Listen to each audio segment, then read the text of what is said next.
Hello everyone, welcome back to another video.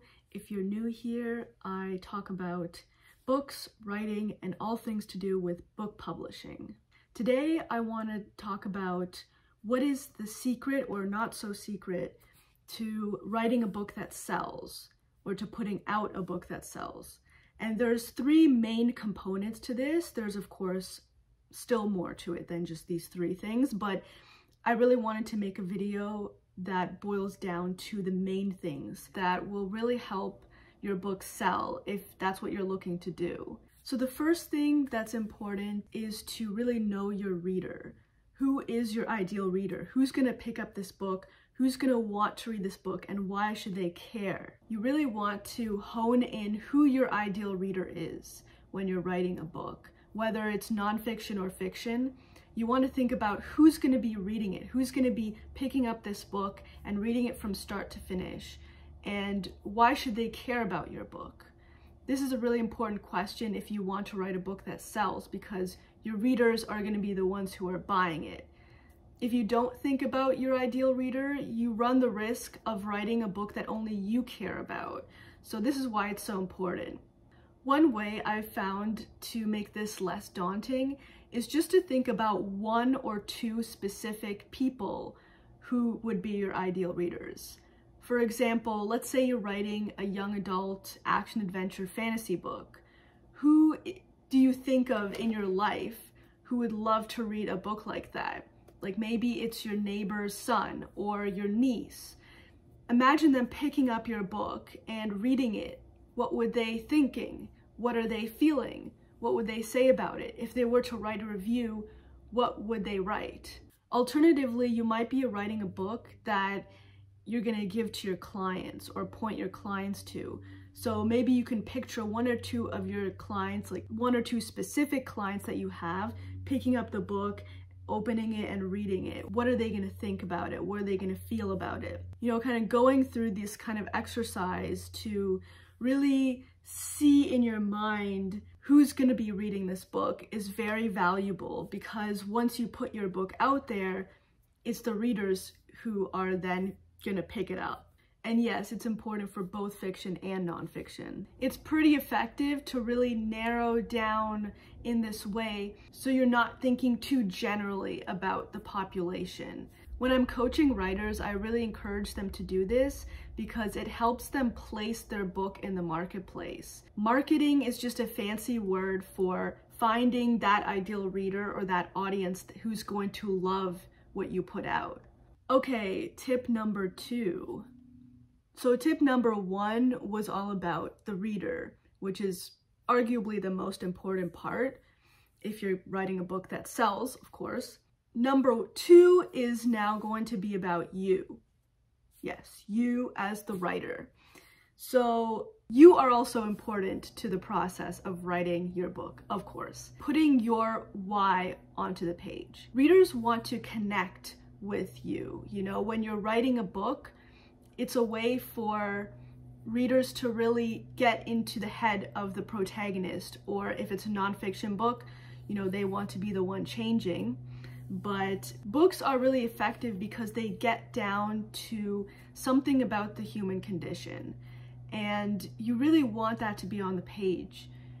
A really effective way of doing this is digging into your deep why, because the more you do that, the more you can put that onto the page, and then the more the reader's going to take that from it and connect with you through it. Sometimes, and understandably so, writers have a hard time doing this because it's themselves that are putting onto the page, right? They might have fear around it.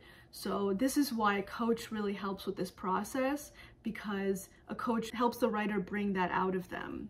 This is something I've noticed with some of my clients, and actually a lot of people who come to me for book coaching help. It makes sense because it's a very hard thing to do really well, and that's to be completely authentic and put everything onto the page. What emotions come with it, just all of it. Because the reader can tell if you're only half putting yourself into it. They don't just want to live on the surface of your book, they want to dive deep into it. Because ultimately, all books are about change, and they all dig down into what it means to be who we are. I've seen this a lot of times with writers that I coach. If they don't dig deep down enough into their why, then the pages come out leaving a bit flat and surface level. And that's the last thing you want, is to have your book be surface level, because a reader's not going to be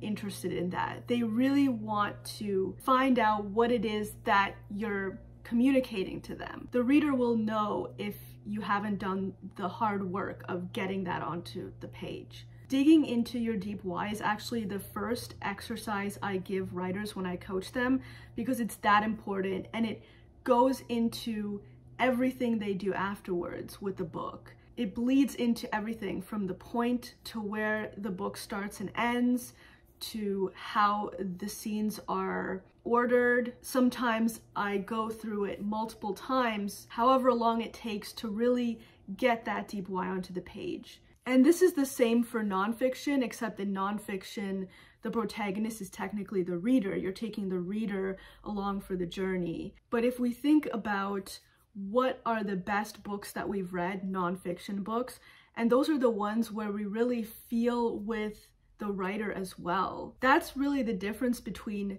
AI writing and human writing.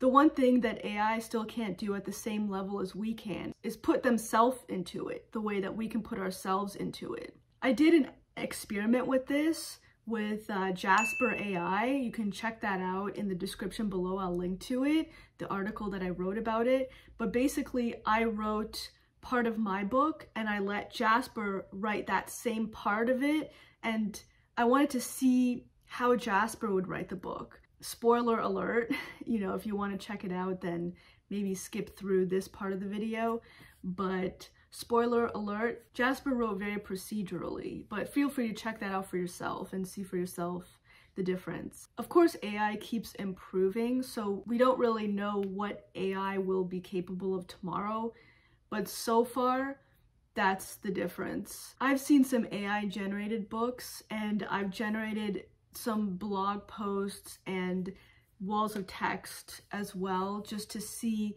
how AI would fare. And I noticed that it just removes the personal aspect from it. So if you want your writing to be less like AI and more like something that will really, really touch readers, then write from your deep why. All right, now let's get to the third tip on how to write a book that will sell. The third tip that I have for writing a book that sells is to understand what makes a scene. And the main thing that makes a scene is change. There's always change that goes on in a book. There's change that happens from start to finish, from the first scene to the very last one. And there's also change that happens within each scene. When you strip away the middle of the book and you only have the beginning and the end, the first and last scenes of the entire book, if you put those together, you should see that arc of change. But then you should also see that within each scene. And if there's no change happening within a scene in your book, then you might want to reconsider whether that scene is really necessary to have in your book. And the main change that we want to be seeing is change in your protagonist. And for fiction, this is of course the main character, but for nonfiction, this is the reader. In nonfiction books, you take the reader on a journey, they learn something, and they change as a result. So there's always someone who's changing in your book. And knowing this and knowing how to effectively put this on the page is really going to help you write that book that sells. The really cool thing about these three main things that help your book sell is that they don't just stand alone, they work together in creating that book for you. So when you have your deep why, then you can really find what the point is, what that main message is that you want your book to convey. And once you have that, then you'll be able to better know what you want the reader to take away from it and why they should care about it. And once you have that, then you will better know what the arc of change should be, either for the main character or for the reader. And then you'll know where to start and end the book. And then you'll know how to structure those scenes within the book. And then you'll know what exactly should change in the book that you're writing. So these all intertwine and they help you write that book. This is exactly the benefit of book coaching, because the exercises that us book coaches give are basically these plus more. They help you really think about your book and where it fits in the marketplace and what you want to communicate with this book. So speaking of writing a book that sells and helping you write that, I'm currently offering free book coaching as I get certified as a book coach. And I still have some spots available for you if you're writing a book.